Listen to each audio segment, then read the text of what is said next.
again with another session, pattern hacking of McCalls 4385. I have made another 2 videos on the channel showing the process of where I am up to this point. Okay, so I've lengthened this denim jacket. I have all of the pattern pieces traced, cut out to the size 10 of the commercial pattern.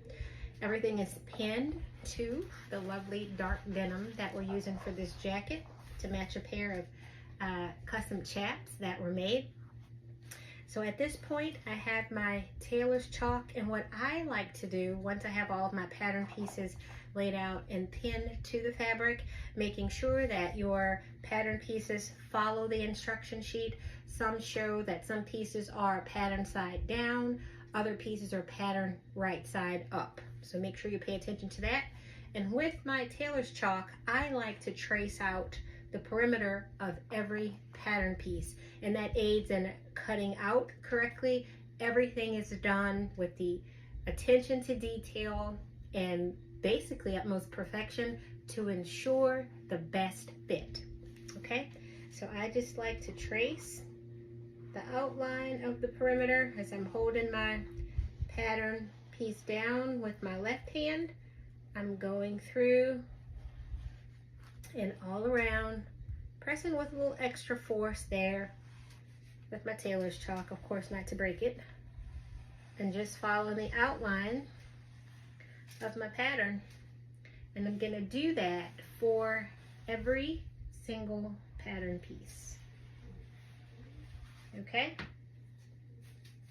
And as I go through, I try to make a little mark where I have my notches. I'll put 2 marks so that just in case if this pattern moves or if it rips and it's out of place, or I happen to remove it and lose placement, or if the pattern piece gets lost, I can still sew it up based on these notches, which is rare, but I guess that could happen.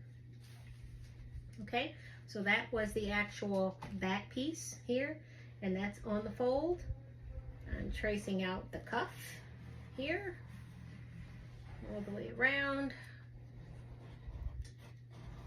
All right, and this is a pattern that may not easily be found on the market. I'm pretty sure you can find anything on, Etsy nowadays, or you could probably even go to McCall's website and you might be able to find that pattern there as well.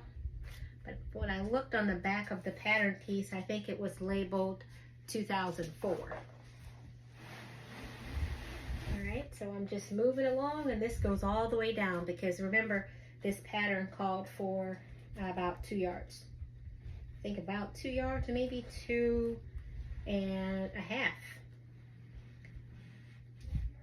for this particular size.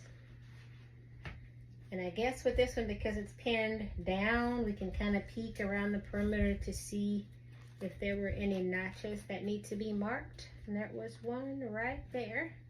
So I'll then go back and make that snip with my scissors, tracing out the flap. Alrighty. All the way around. And just remember, guys, to take into account if you're sewing up this pattern that there are 2 different seam allowances. I know for certain 5/8 of an inch is the traditional seam allowance for everything, but the flap does call for 3/8 of an inch. So I'm going to make my way around to the front portion, the sleeves, the collar. I think I still have a couple of the yokes to do as well, and trace that out, and then we'll cut these pieces out and start following the instruction sheet on sewing this up.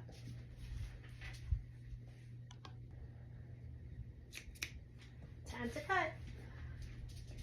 All right, guys, so I'm going to start with the front yoke piece here.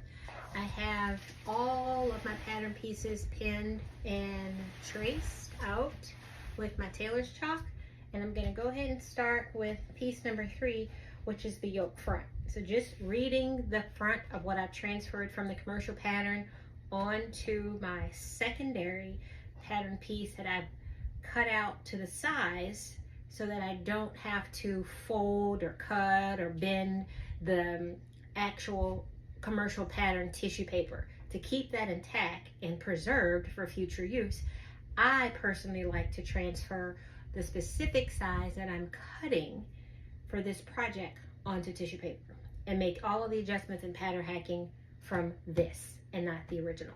Okay, that's just some tips or advice of how I do it. Okay, so I'm going to start here following the tailor's chalk line and cutting directly on the line. I don't want to go too far out. I don't want to cut into tissue paper because all of that's going to affect the final fitting. And remember, anyone can sew, guys, or learn to sew. It's all about the fit, perfecting the fit. Okay, and the front of this says to cut 2. And because this fabric is folded right sides together, right, we're going to get 2 pieces. One for the left yoke, one for the right yoke. Okay, this is kind of attached, just a little corner there. So I have a notch here, and I also have a notch here at the bottom. So some people like to make a triangle. You know, I was just taught just to make a snip there. That's all you really need. It's a tiny little snip. Thick arrows sometimes you cut too far in, especially if you're using chiffon or silk or some of the finer fabrics. I think a little snip is enough. And there's also one here at the top in the corner. All right, so I'll bring that close for you to see when I say snip, what a tiny little snip looks like for me. Tiny little snip right there. Okay, all right, so I'm gonna make my way around and I'm going to cut out all of these pattern pieces. And once I'm done, I will move on to the pattern instructions to follow what to do next. And this is cut on the fold. And notice that the first pattern piece was right side up, and you'll see that on those instruction sheets. Sometimes right side is just white, particularly on this instruction. I think that's typically the norm. Wrong side of the pattern, or sometimes you see these little gray dots. And this particular piece called for being upside down. I just follow what the designer and the pattern author writes just to get the best outcome. I peek around because it's upside down to see if there are any notches, and there is a little notch right here. So I put my finger on the little arrow of the notch, make a snip to make sure it lines up, and I just work my way around to see if I've missed anything. And that's our fold right here. And this particular piece, I think it's the collar. Yes, it's also the collar. Okay. All right, guys, so we're gonna move around to the flap, the sleeves. I have another yoke somewhere in there, a cuff, and of course the front and the back. So taking your time to cut everything out is what's important. And I've got a lot of denim here. I think this denim, it's very high weight, high quality denim. Or in terms of ounces is what I mean. And I think I purchased this somewhere up north. I was visiting and I went into a fabric store and they had a pretty good deal on this fabric, so I bought several yards of it. And I tend to do that if I'm not at, you know, fabric stores. We don't have a whole lot of choices here in Middle Tennessee. I'm near Nashville, so I do travel quite a bit. And when I go, I try to load up. All right, guys, I'm getting to cutting. Keep watching. Okay, guys, so I moved on to using the fusible interfacing. So I have piece 1, which is the pocket flap. I'm going to take 2 of those because we had to cut 4 pieces.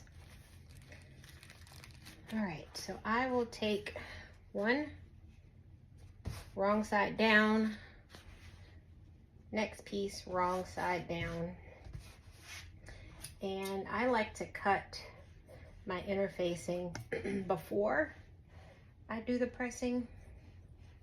Basically, it eliminates for me less work and less to have to cut out, and all of that possible glue eliminates it from getting on my ironing board.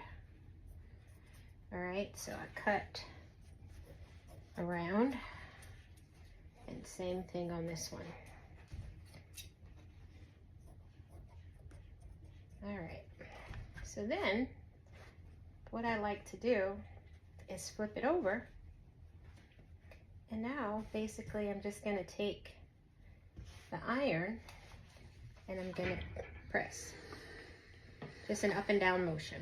It's not really ironing, it's just really an up and down motion to get it to fuse.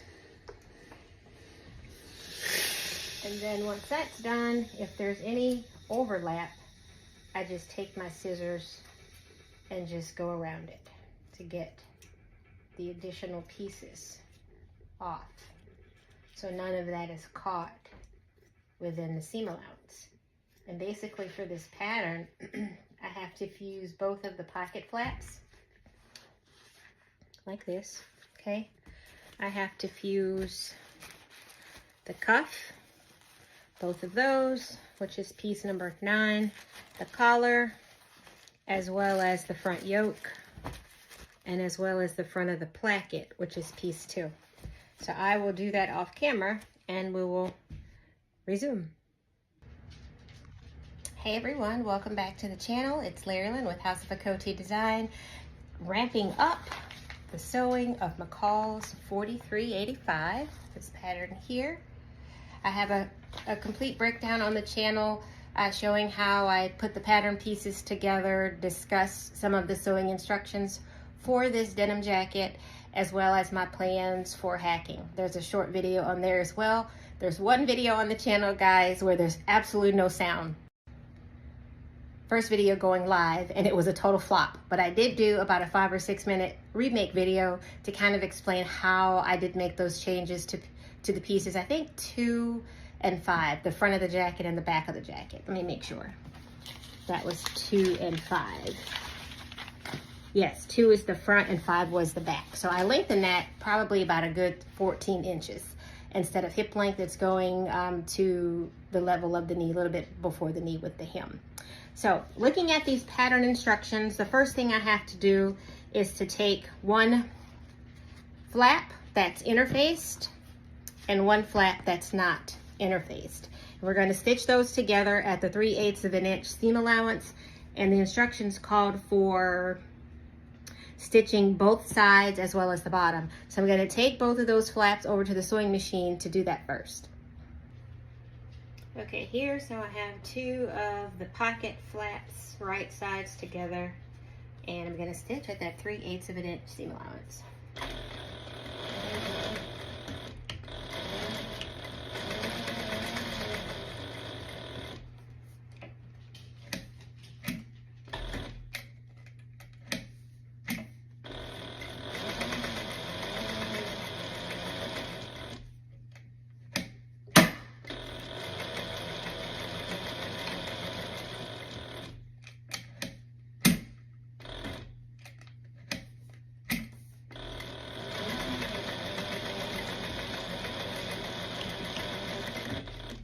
Backstitch there. So I like to trim all of the extra thread here. You know, this industrial is not an automatic thread cutter that we're used to with the domestics, but that's okay because it's heavy duty otherwise.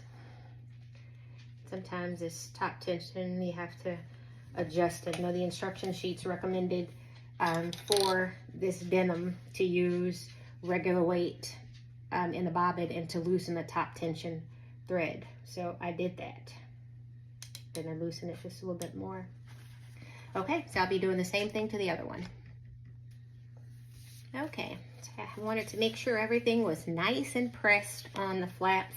So now I've set the machine to the longest basting stitch. On this machine, it's actually 9. So I'm just gonna baste the top edges across to close it.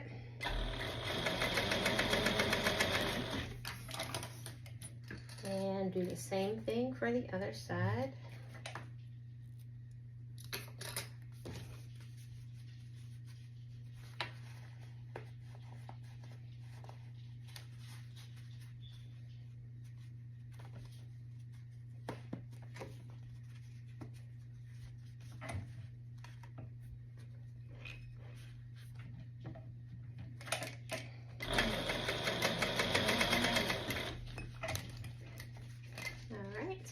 everything is nice and basted here.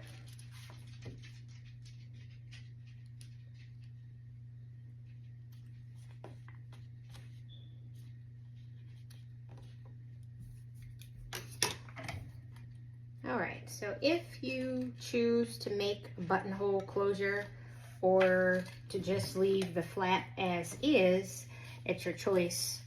But the pattern, you know, does give you that option on the sewing instructions to do a little buttonhole closure here. Completely optional. Sometimes you can just do just a hand stitch on button in front.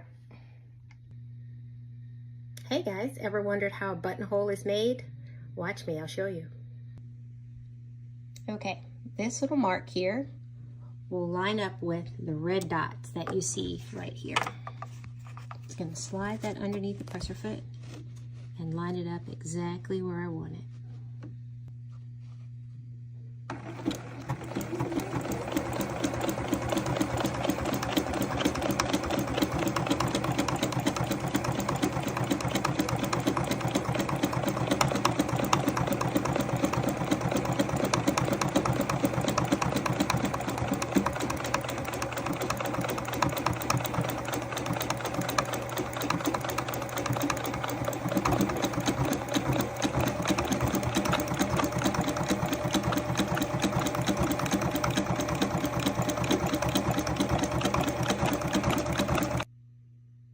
And there you have it. There's your buttonhole. I just have to open this little area here for the button. Cute as it can be. Thanks for watching. Bye. Okay, so I've done some top stitching here along the top of the pocket, and I've had to switch to my regular domestic Juki. My industrial, the motor was making some weird sounds, so I've got to get that checked out. So now all I'm doing is just basting the top.